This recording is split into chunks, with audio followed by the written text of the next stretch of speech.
Ayan mga kaimala, for today's video, i-share ko sa inyo yung aking lulutuin ngayon. Laham foreign. So ito yung tirang karne. Nung ako ay nag-ihaw, sayang naman, so lulutuin ko siya. Lalagyan natin siya ng vegetable, then sibuyas, kamatis. So unahin natin, ilagay dito yung ating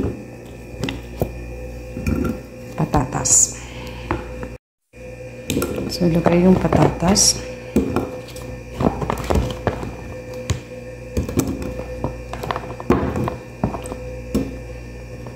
Ilagay yung carrots.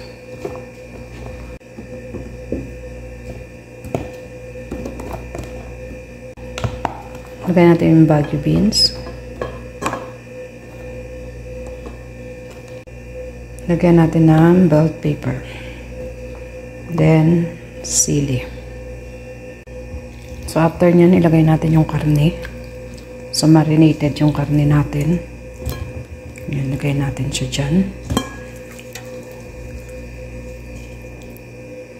So, yan.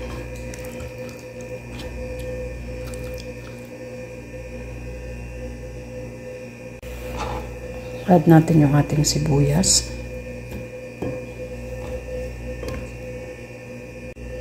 Mag-add tayo ng kamatis.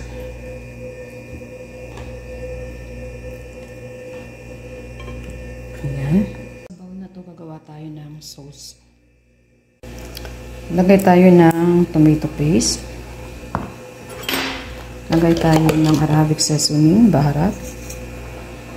Lagay tayo ng paminta powder. Siyempre, lagyan natin ng asin or iodized salt. Pampalasa. Then, lalagay natin ito ng tubig. Ayan, lalagyan natin ng tubig.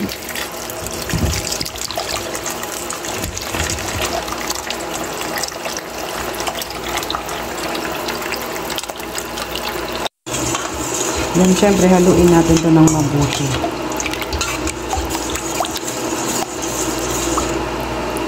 And after nyan, ibuhos natin dito sa ating foreign laham.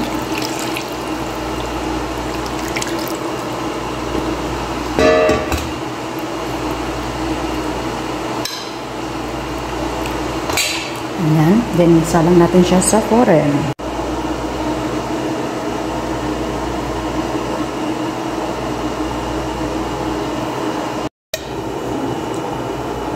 Ayan, salang natin siya sa oven.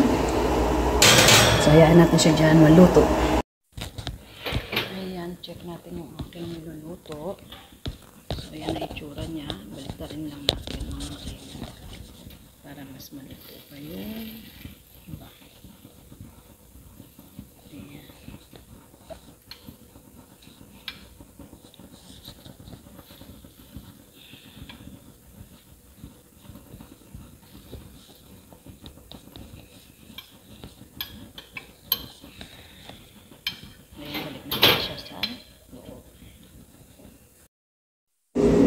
Ayan, check na natin yung aking niluluto. It's done. Ayan na siya, mga kahimala. So, this is it. Ayan na yung ating laham foreign. This is it.